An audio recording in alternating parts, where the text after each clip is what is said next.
Hey, friends, welcome back to Dear Dr. Becky. Today, I have a letter from Rachel that I think most of us can relate to. So let's watch what she has to say. Dear Dr. Becky, lately I've noticed that no matter what I accomplish, I keep looking at other people's lives and feeling like I'm not measuring up. A friend just bought a bigger house, another has this amazing career, and I can't help but compare myself to them. I know it's not healthy, but how do I stop comparing up and start feeling good about where I am? Rachel from Idaho. Rachel, I'm really glad that you asked that question because what you're feeling is something that almost all of us experience, especially in social media, right? Even if we don't always say it out loud. So today, you've given me the opportunity to talk about why our brains tend to focus on comparing up. That's what I can call it, comparing up, and how it impacts our self worth and our self esteem and our self confidence. But a simple mindset shift that can help you find contentment and confidence in your own unique path can make a huge difference. So let's start with an example.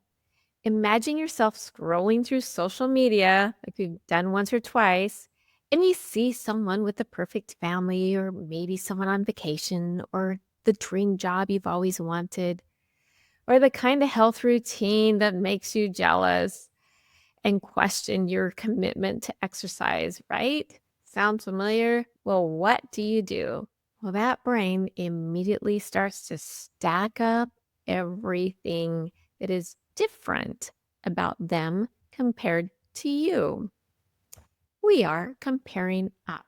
We are measuring ourselves against people who seem to have something that we lack. What do you think that's going to result in? Yeah, you got it. We feel less than every single time. Less successful, less attractive, less accomplished. It's a one-way ticket to self-doubt because we will always find someone better than us in some way. So now here's an interesting twist. What if instead of comparing up, we compared down? Think about it. Well, most people don't want to do that. They look at me funny when I suggest that. Well, and I get it because we don't want to think of ourselves as better than others. That would mean that we are conceited or something. And I'm glad. It's good to be humble. But in fact, think about if you've ever had a roof over your head, food on your table, or even a moment of laughter today. Guess what? You're already more fortunate than many people in this world. But here's the catch. Most of us really don't think about that. Why? As I mentioned, because we really don't want to be arrogant. We want to be kind and caring and sensitive, right? And we don't want to be snobby. And we don't want to feel superior than anyone else. And that is a wonderful quality. But it can lead us to ignore the very real, meaningful things that we already have in our own lives.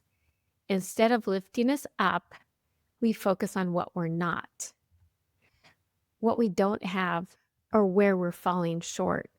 So, how do we balance this? How do you shift your mindset from one of scarcity to one of gratitude without feeling like we're looking down on others?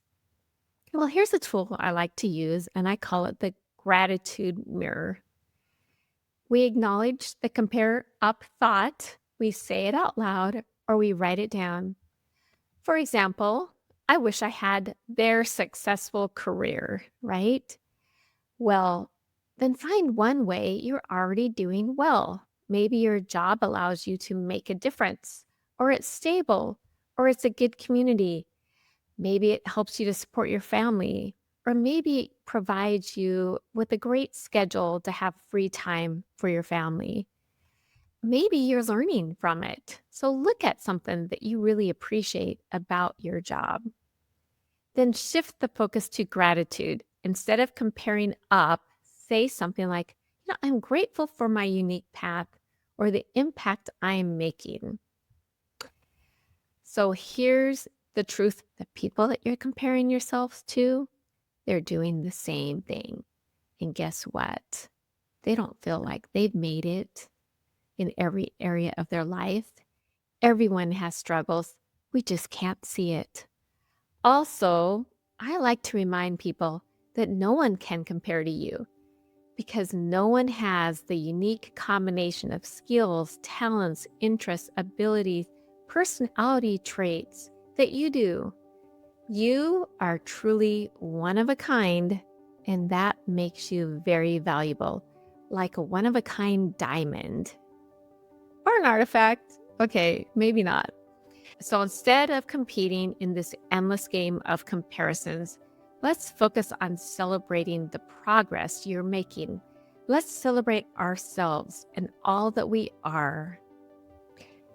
I hope that next time when you find yourself comparing up and feeling less than, stop and ask, what can I be grateful for right now? And what I'm seeing, it's not the whole story. This is not about being arrogant. It's about perspective. I hope this is helpful and I hope it resonated with you so that you can move forward in your path and being a little lighter in your step and happier and more hopeful. So don't forget, your mind matters because you matter and you are enough just the way you are.